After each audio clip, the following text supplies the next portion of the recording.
परम पूज्य गुरुदेव ने हिमालय को अपना घर बताया है। आप लोगों ने भी उनके बचपन का प्रसंग सुना होगा कि बहुत बाल्यावस्था में ही घर छोड़ करके आंवल खेड़ा से कहीं दूर निकल गए। शाम हो गई, सूर्यास्त हो गया।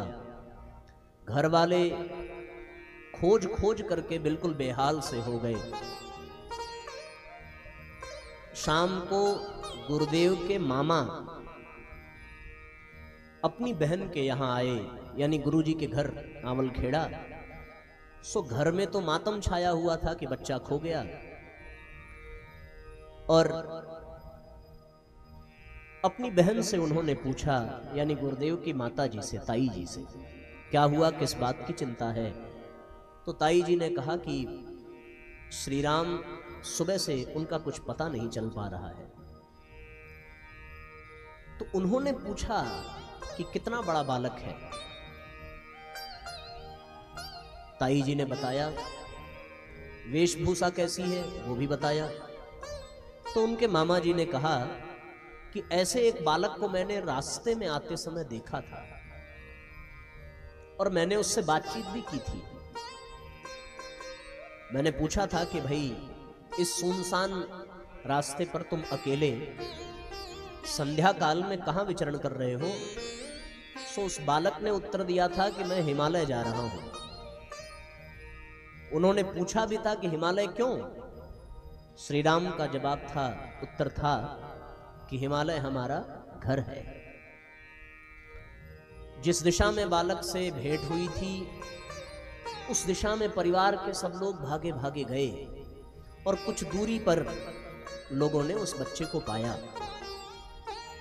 बात आई गई हो गई, पर कौन जानता था कि वास्तव में हिमालय में निवास करने वाली सत्ता ही इस बालक के रूप में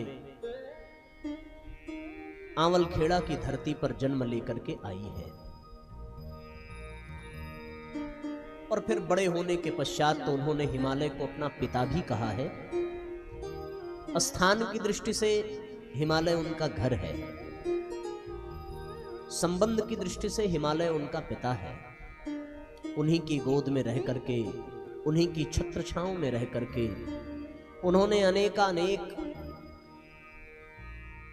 साधनाएं संपन्न की हैं। तो घर हिमालय है। हिमालय के विषय में उनकी धारणा ऐसी थी। शांति कुंज के विषय में गुरुजी की धारणा क्या थी, आपने भी सुना होगा। शांति कुंज के विषय में गुरुजी शांति कुंज को अपना शरीर कहते थे। आदरणीय डॉक्टर चिन्मय पंड्या जी के उद्बोधन में भी आपने सुना होगा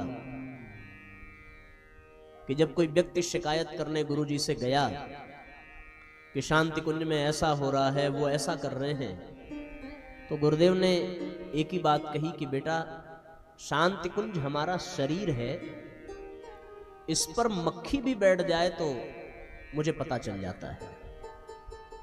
तुम अपना ध्यान अपनी साधना पर, अपने आत्म कल्याण पर लगाओ।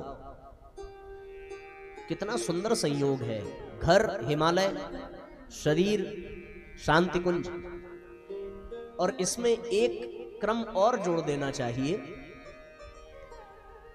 कि जैसे गुरुजी ने शांति कुंज को शरीर कहा, वैसे हमने ये भी सुना है कि गुरुजी ने छत्तीसगढ़ को अपना हृदय कहा है। घर हिमालय है, शरीर शांति कुंज है, पर हृदय यही स्थान है जिस स्थान पर हम लोग वर्तमान में बैठे हुए हैं। जब गुरुदेव ने कहा था तब मध्य प्रदेश और छत्तीसगढ़ अविभाजित था, अब विभाजित हो गया। पर आज भी वरिष्ठ जनों का यह मत है कि इसी क्षेत्र को गुरुजी ने अपना हृदय कहा था। और जब तक कोई यहां ना आवे तब तक हो सकता है ये बात मिथ्या लगे, पर हमारा अपना भी अनुभव है। हम आपके इस क्षेत्र में दूसरी बार कथा के लिए आ रहे हैं और दूसरी बार भी आने पर यह अनुभव अत्यंत सत्य ही सिद्ध हो रहा है कि वास्तव में जैसा स्नेह, जैसा सम्मान, जैसा स्वागत, जैसा प्रेम यहां आकर के प्राप्त होता है, वो ये सिद्ध कर देता है कि हम तो गुरु जी के हृदय में ही आ गए हैं, इसमें कोई दो राय नहीं है। ऐसा अनुभव होता है, क्योंकि जो व्यक्ति हृदय में रहता है उसके लिए बहुत प्रेम, बहुत दुलार उमड़ता है। अन्यत्र जब हम लोग कथा के लिए जाते हैं तो वहां अपने हृदय में गुरु जी का ध्यान करते हैं, पर यहां आने पर ऐसा अनुभव हो जाता है कि हम गुरु जी के हृदय में आ गए हैं। इसका अर्थ ये भी हम निकाल सकते हैं कि गुरुदेव जिसको हृदय में स्थान देते हैं उसको यहां आने का सौभाग्य मिलता है, तभी तो उनके हृदय में आना कहा जाएगा। तो इस बात से बड़ा संतोष है कि हम सबको गुरु जी ने अपने हृदय में स्थान दिया है। एक बात और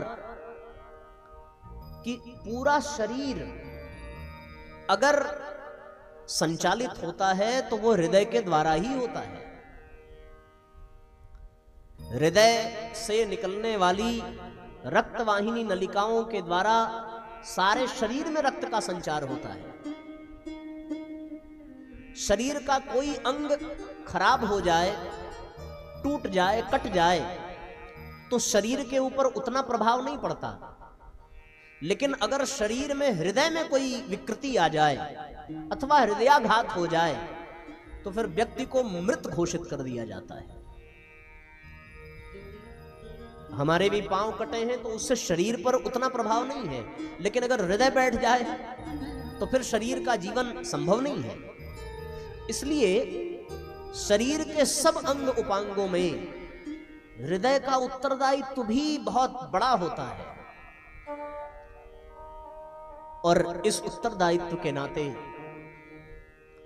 हृदय के लिए बहुत सावधानी बरतनी पड़ती है। अन्यत्र कोई रोग हो जाए, कोई विकृति आ जाए, पर जब हृदय में कोई रोग हो जाए, कोई विकृति आ जाए तो फिर जीवन संकट में पड़ जाता है।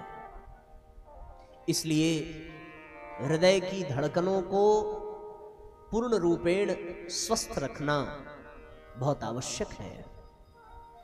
सो हम सबको भी, अगर हम गुरुदेव के हृदय में हैं तो फिर गुरुदेव का शरीर शांति कुंज, गुरुदेव का घर हिमालय, इन सब के प्रति हृदय में रहने वाले हम सभी परिजनों का विशेष कर्तव्य, विशेष उत्तरदायित्व होता है। अन्य स्थानों पर कुछ कमी हो जाए चलेगी, पर यहां कोई कमी नहीं होनी चाहिए। न साधना की, न स्वाध्याय की, न उपासना की, न अनुशासन की, न संकल्प की, न पुरुषार्थ की। हर प्रकार से यह स्थान बहुत श्रेष्ठ होना चाहिए, है भी, तभी तो ये हृदय बन पाने के योग्य कहलाता है। इसलिए साथियों, हम सब ऐसे पावन स्थान पर बैठ करके निस्संदेह अपने आप को बड़ा सौभाग्यशाली समझते हैं।